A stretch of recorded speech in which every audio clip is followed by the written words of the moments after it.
नमस्कार मंडळी, कसे आहात सगळे? मजेत ना? मजेतच असायला हवं. मी पण तुमच्या सगळ्याचं खूप खूप मनापासून स्वागत करते आपल्या नवीनच्या व्हिडिओमध्ये. आणि सर्वांना सर्वप्रथम श्री स्वामी समर्थ.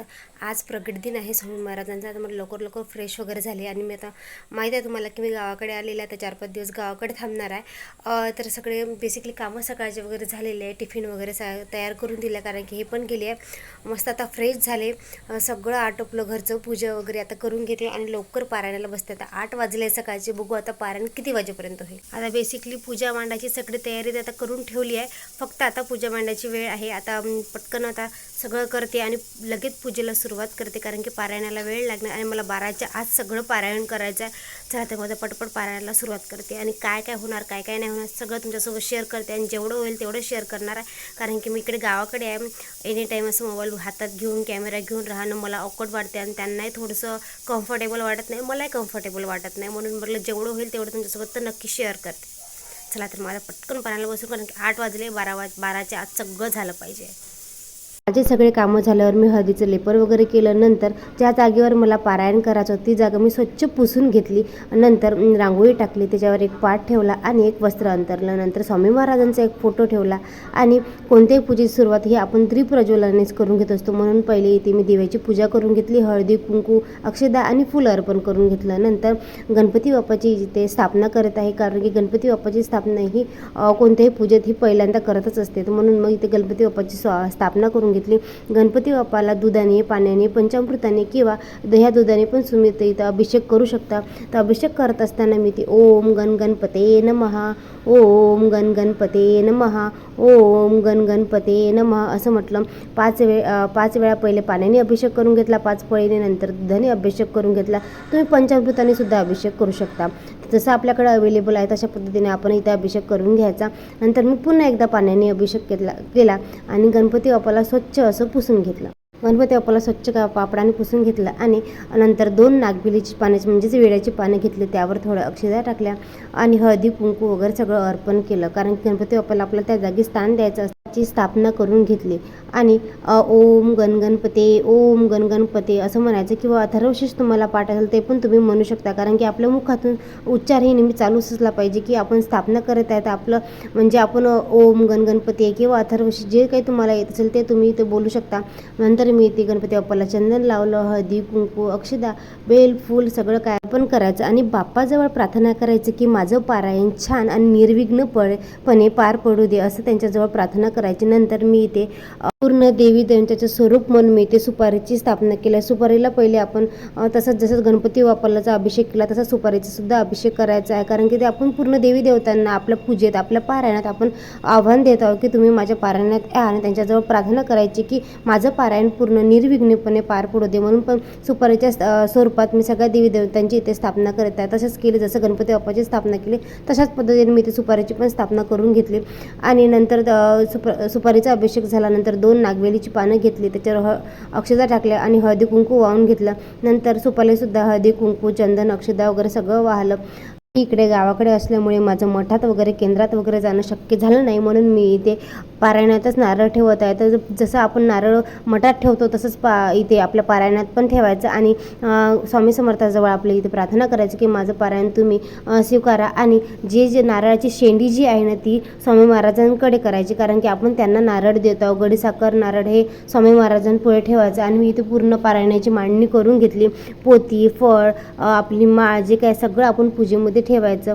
सगळ्या याची पूजा वगैरे करून घ्यायची. सगळ्यांना हळदी कुंकू बेल फूल जे काय आहे आपल्याजवळ ते सगळं व्हायचं आणि इथे पारायणाला आपल्या सुरुवात करायची. तर म्हणून मी पहिले ते सगळं वाहून घेतलं. स्वतःला पहिले हळदी कुंकू वगैरे लावलं आणि पूजेला सुरुवात केली. कोणतीही पूजा असेल, 1 दिवसीय पारायण असेल किंवा 7 दिवसाचं पारायण असेल, तुम्हाला इथे संकल्प करणं आवश्यक आहे. तर मी मागच्या व्हिडिओमध्ये सांगितलं होतं की संकल्प कशा पद्धतीने करायचा, तशाच पद्धतीने मी इथे संकल्प करून घेतला. माझं पारायण छान झालं पाहिजे म्हणून इथे प्रार्थना केली. नंतर मी इथे पहिले आशीष म्हटलं. साष्टांग नमने माझे गौरी पुत्र विनायका, भक्तीने स्मरता नित्य आयुर कामार्थ साधती, प्रथम नाव करतुंड दुसरे एकदंत ते. श्री स्वामी समर्थ. श्री गणेशाय नमः, श्री सरस्वते नमः, श्री गुरुभ्यो नमः, श्री कुलदेवताय नमः, श्री अक्कलकोट निवासी पूर्णदत्त अवतार दिगंबर यतिवर्ण्य स्वामीराज नमः. आता करूया प्रार्थना. जय जय जय अघहर्न परातन कैवल्य सदना ब्रह्मानंदा यतिवर्य जय जय जी पुराण पुरुषा लोकपाला सर्वशा. श्री स्वामी समर्थ. श्री स्वामी समर्थ. श्री स्वामी समर्थ. श्री स्वामी समर्थ. अध्याय पहिला. श्री गणेशाय नम. श्री सरस्वते नम. श्री गुरुभ्यो नम. श्री कुलदेवताय नम. श्री अक्कलकोट निवासी पूर्णदत्त अवतार दिगंबर यतिवर्य स्वामीराज नम. ब्रह्मानंदम परमसुखदम केवलम ज्ञानमूर्ती द्वितीयानंदं. श्री स्वामी समर्थ. श्री स्वामी समर्थ. श्री स्वामी समर्थ. श्री स्वामी समर्थ. पोथी वाचन झाली. 21 अध्याय पूर्ण झाल्यानंतर मी 11 वेळा माळ जप केला आणि 11 वेळा तारक मंत्र म्हटला आणि इथे आरती वगैरे सगळं करून घेतली, कारण की मी तर गावाकडे पूर्ण व्हिडिओ करून तुमच्यासोबत शेअर करणं झाला नाही.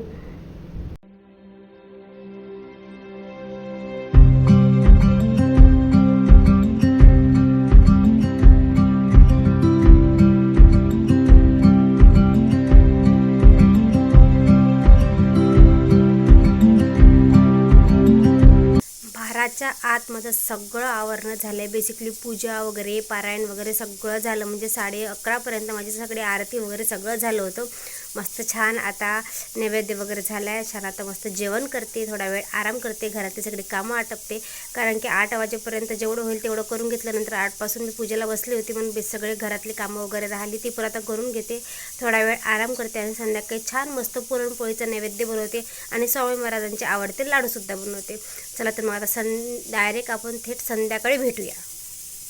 सगळं कामं वगैरे झाले. दुपारी थोडा वेळ आराम केला आणि बाकीची काही जी घरातली कामं आहेत ती आवरून घेतली आणि नंतर संध्याकाळी इथे मस्त स्वयंपाकाला लागली. एक साईडने मी पुरण ठेवलं होतं, कारण की काल गुढीपाडवा झाल्यामुळे ते पण पुरण शिल्लक होतं, मग नैवेद्यपुरतं आणि थोडंफार खायला पुरण जास्तीचंच टाकलं होतं, ते पण इथे करून घेतलं. आणि स्वामी महाराजांसाठी मस्त असे बेसनाचे लाडू बनवत आहे, कारण की स्वामी महाराजांना बेसनाचे लाडू खूप जास्त आवडते.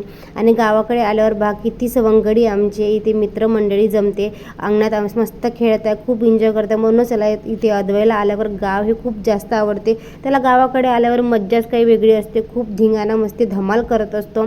तोपर्यंत माझे इकडे स्वयंपाक चालला, कारण की मी लवकरच स्वयंपाकाला लागली होती, कारण मला इथे नैवेद्य वगैरे दाखवायचं होतं. अद्वैलाही जाम आई म्हणे मला आता लवकर लवकर भूक लागणार आहे म्हणे, तरी त्याला मी चहा बिस्किट वगैरे दुपारी दिलं होतं, परंतु तरी पण त्याला इथे गावाकडे जास्त खेळतो वगैरे तर लवकर लवकर भूक लागतात, म्हणून मग पटलं पहिले इथे आपण पटपट स्वयंपाकाला लागावं. एक साईडने पुरण झालं होतं, बेसनाचं लाडवाचं भाजणं झालं होतं, नंतर कढी करून घेतली. मग सासूबाईंनी इथे मला मदत करायला घेतली, त्याने पण इथे पुरण करायला घेतलं होतं. तू म्हणे दुसरं काही करतो पण तुम्ही पुरण करते. नंतर मग मी इथे भजी वगैरे काढून घेतली, भाजी वगैरे सगळं फोडणी दिलं होतं. स्वामी महाराजांसाठी छान असते, कांदा भजी वगैरे करून घेतली. आणि मला इथे सासूबाईंची खूप जास्त हेल्प होत असते प्रत्येक गोष्टीमध्ये, त्या मला खूप जास्त मदत करतात ना. सगळा स्वयंपाक झाला आणि स्वामी महाराजांना छान मस्त असा मी नैवेद्य दाखवला, नैवेद्य अर्पण करून घेतला. छोटासा हा व्हिडिओ माझा खूप छोटा बनलेला आहे, मला माहीत आहे, कारण की सगळ्या क्लिप वगैरे मला घेणं शक्य झालं नाही, कारण की घरी होते. घरी असल्यावर तेवढा निवांत भेटत नसतो, कारण की प्रत्येकजण कोणी ना कोणी गावातलं येणं जाणं भेटायला वगैरे येत असतात. तर जसा झाला तसा तुम्ही स्वीकार करून घ्या. चला तर मग इथेच हा व्हिडिओ मी एंड करताय. Bye bye.